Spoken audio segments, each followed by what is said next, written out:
My name is Sabeeha, and I am the founder of a design studio called Jack Studios. And I think my entire journey, and the best way to explain it, has been a roller coaster with no particular destination. We're sort of just going with the flow, which is excruciating at times. I actually started off wanting to be a photographer, which is why I came to Open Window in the first place. I had done some short courses in high school and I really loved it. And when I got here, I think we had to choose like 7 different subjects at the time, and it was between something called interactive arts and marketing. I was like, I don't want to do marketing. So I chose interactive arts. I had no idea what it was.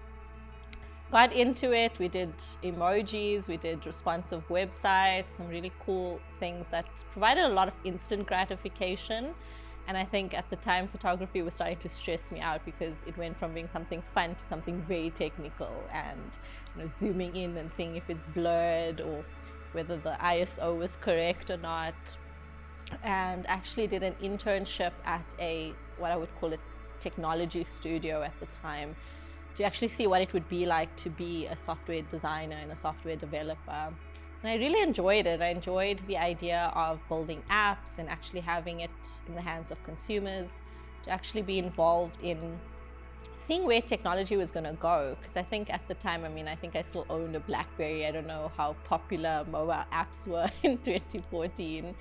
But it was really interesting to see how you could put code into a computer and have something functional come out on the other side. And I think that's the best way I can explain the beginning of my interest in technology.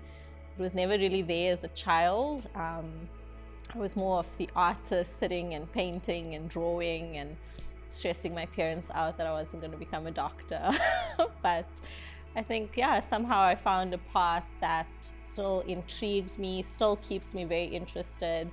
And I think technology satisfies both the creative and the analytical side that I didn't really know I had. And I think similarly with photography, I realized that it's the intersection of man and machine, which is what really interests me. So technology is not just development or coding, but photography as well. Anything, cars, aeroplanes, anywhere that you can actually enhance the human experience and to do things quicker and better. That's what I think being a technologist or a creative technologist allows me to do.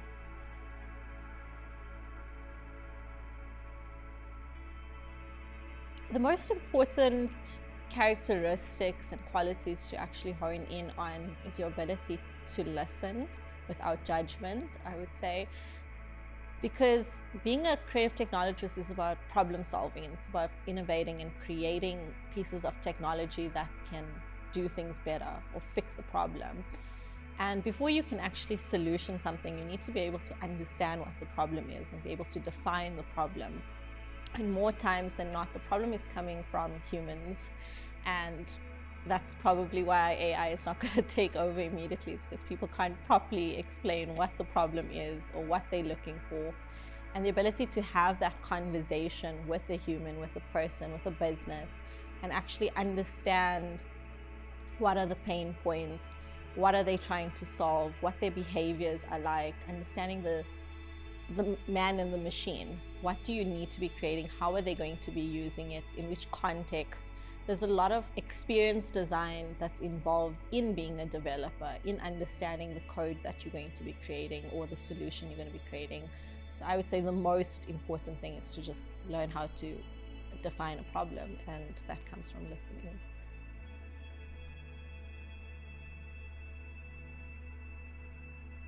Okay, I would say a typical day depends where you work.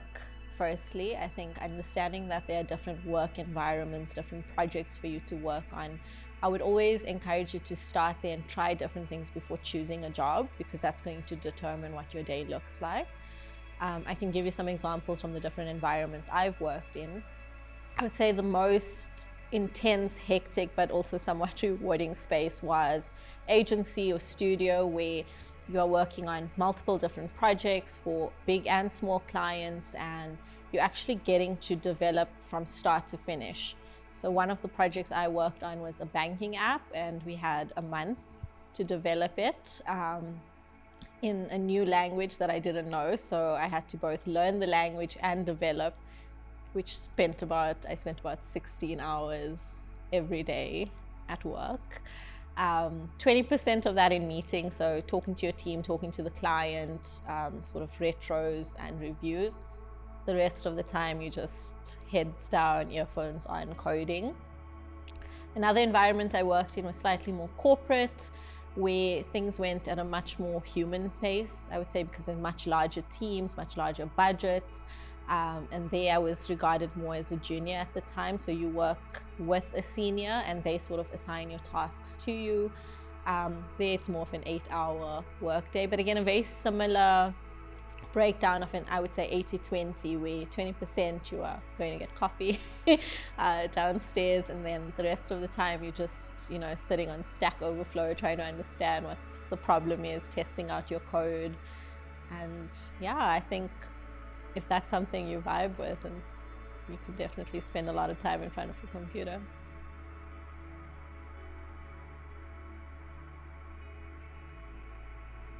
I think the ability to just keep up with technology. I think the rate at which we are moving is so much faster than maybe 10 years ago, where you had time to learn a language or learn a tool. I think today there's so many catchphrases and new technologies and all these buzzwords, blockchain and NFTs and crypto and AI and machine learning.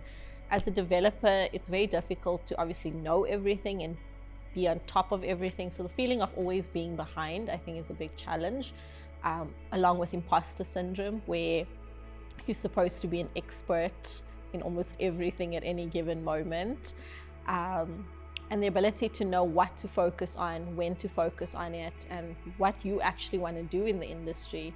Because again, it's so vast. There's so many fields, front end, back end, integration, even the entire spectrum of design, which you can actually leverage, business analysis. As a developer, you have the ability to learn so many different things to be a useful resource, but knowing what to do and what to spend your time on, I think, is going to be the biggest challenge. And becoming an expert in something, and then for it to become irrelevant a year from now, and then to have to literally start over and relearn something else to be, relevant in the industry.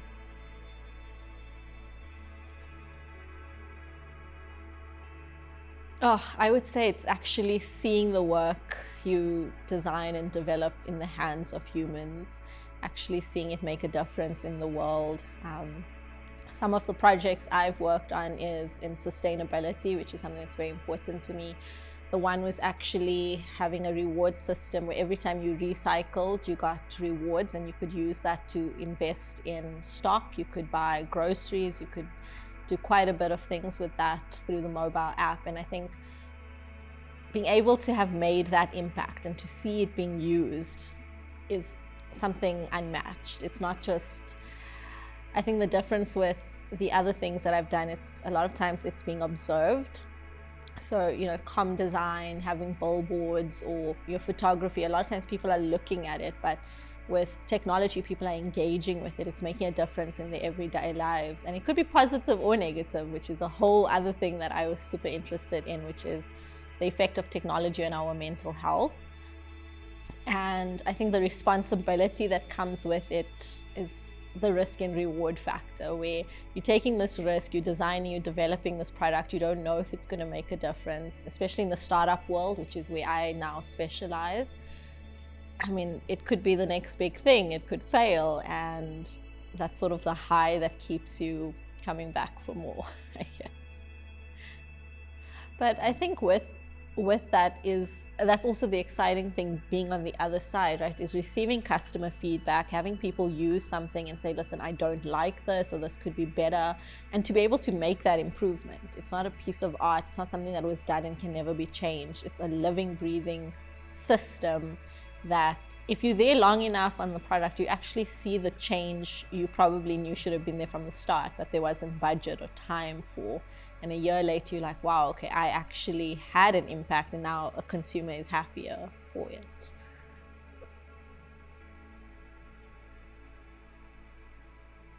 Yes, anything that gets me off my devices, essentially, because I think I spend at least 80% of my waking life looking at some sort of device. So I love to read actual books and oil painting. So I do large scale oil painting. Getting back into that, I've been doing painting by numbers like a little kid, which has been fun. And then staying active is something that has really, really helped my mental health a lot. So yoga, hiking, gym, just getting outside and getting some sunlight away from the computers.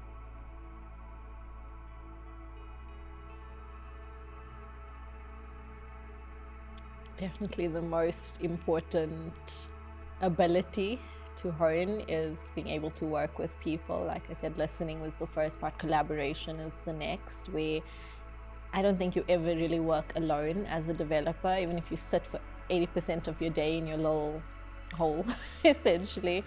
That other 20% of collaborating, working with people, understanding your role in the team and knowing what you actually are responsible for and how it affects the entire business or the entire project is massive. And I think it's a skill that maybe isn't taught enough, or people don't have enough experience in it before they probably get to industry. Being able to, sit in the beginning with the client, firstly understanding their requirements, sitting with the design team, making sure that what they're designing is technically feasible, being able to communicate to your project managers where you are, how long things are going to take.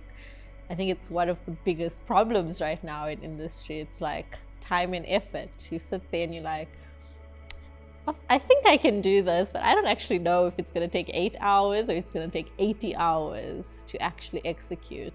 So I would say being able to understand yourself is probably the best place to start, knowing how you work, when you work best, how people can communicate with you and get hold of you. Because again, once you go into this cave of actually just coding, and no one can get hold of you at that time. They need to know, okay, when can we talk to you? Because maybe requirements have changed, what you're working on is no longer relevant. The industry is quite agile for the most part, at least in the startup world, where things are changing a lot, and being able to collaborate with people and be open to collaboration. Because I think a lot of times as a developer, your natural instinct is to hide away, do things, try and make it perfect before you show anyone. It usually works against you. So I think being in a safe space with the people you're collaborating with and being able to be honest and open with them has definitely gotten me much further in my career than trying to be perfect and trying to hide the faults and hide the problems from my team, at least.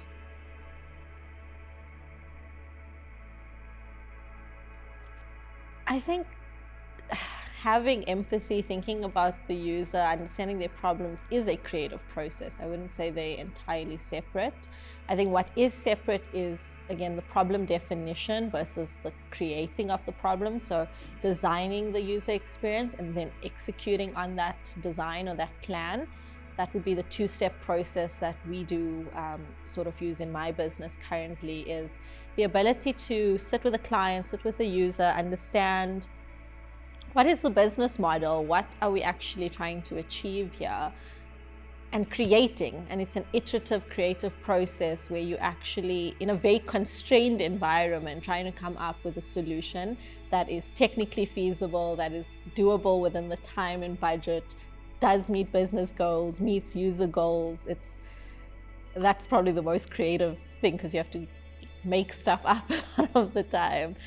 And doing that in a space that allows for that dreamer mentality, I would say, and then moving into what I call the realistic and critical space, to be able to take those ideas, those plans, and then try and see what's possible. Is this actually buildable? But I think when you do both in the same space, you don't allow for that innovation. You don't allow for the problem solving, because you keep seeing everything that can't work, essentially.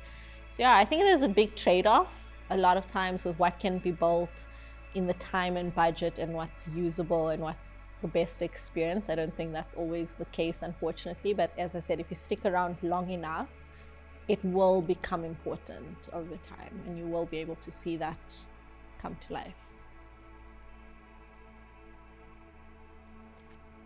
Um, I think in the worst case scenario, it's like a brother and sister that can't see eye to eye.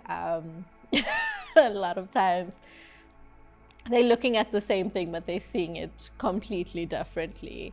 The designer sees all the possibilities and all the cool things that can be done, and the developer is just sitting there like, this is going to take forever, and it's not worth my time and effort to even explore this. In a better case scenario, I think it's when two people with the same objective can come together and help share perspective and help collaborate with each other, where they actually try and understand each other's world and see, okay, this is what technology can do, or this is what the client actually wants. I think the sharing of that information and that collaboration can make the process absolutely amazing. And I think that's where the big debates come in, right? Should designers be able to code? Should developers be able to design? I'm a big fan of why not? Why not learn how to do it? Not that you have to execute on it, but that you can actually have empathy for the person you're working with. It's not just the user and the client, but the person that needs to bring your dreams to life. You need to understand their world enough and understand them as a person to be able to bring the complete vision to life. Otherwise, you're sitting with something that's beautifully designed, the client signed off on it, in a whole separate world, and then the developers are like, well, this can't be done, I'm not going to even try, and here's, you know, the 5 version, the $25 version in code. So, and I think it's because I have that perspective, right? I double majored in design and development, and I've worked as a designer and a developer, and I could see the value of having even just the information, even though like I stopped coding and it wasn't like a solid skill that I would sell, but I understand the constraints that the technologies have. So when I'm designing, I'm not going to design something that can't be developed, or it's going to take too long to develop and it's not actually worth it. And I think that's where the value lies, is more knowledge can't necessarily be harmful in that space. So the one thing that we sort of use in the field is sort of based off of Maslow's hierarchy, which is understanding the different layers that an app should have. And it always starts with functional. So at the very least, does what you've built work? Then, you know, is it reliable? Does it work at least most of the time? Is it usable? Sometimes you can build something that works, but a human doesn't know how to actually operate the machine. And then is it enjoyable, which is I think what we all sort of strive for, which I would say is the ultimate mark of success, is does it delight you when you actually use it? Does it work the way you expect it? Are your groceries actually delivered in 60 minutes like it said it would? You know, does the man and machine, do those two worlds come together in the way that a user expects and the way that you said? So it's a lot to do with integrity as well, I think. ChatGPT, ask it for free resources. It will curate the internet for you. I think the best thing about being a developer is that most things are open source, most things are free. Like, the community is so amazing in the technology space that people want to share, they want to help each other move forward. I don't have a specific place for you to go, but I would definitely encourage you to use the internet to search for what you want, because there's definitely a free version of it available with someone that's going to help you implement it. Ice cream. I think it's also something that sort of shocks your system a little bit, like the cold, so that you get out of your head. So that's, I think, the biggest thing I struggle with when I feel like a creative block, is that I get stressed, my body heats up, and I just need to get out. So Paul's birthday cake ice cream is definitely that little childhood tasting snack that, again, reminds you what creativity is, what joy feels like, how the small things can actually, you know, make a difference. And it can be simple. I think that's the thing. It's not overly fancy. We all have such simple human needs, and especially in my field, it's about understanding human behavior and being able to come up with solutions creatively that yeah, hopefully that does solve it a lot of the time. Do it. I think it sounds scary or it sounds exciting to you, and they're both the same feeling, like fear and excitement sit on the same scale. I think there's so much to explore that you will never really get bored. You will always be learning. You will see the value of your work out in the world, which I think is the most valuable part about being a creative technologist, is to be at very much the forefront of technology. And I think especially in South Africa right now, we have such an opportunity to design and build technology that is going to make an actual difference in our life and in the life of people around us. So I think get stuck in, there's so much of information widely available. There's so many communities. Find someone, find something that you're interested in and just do it, because that's the best way you're going to learn.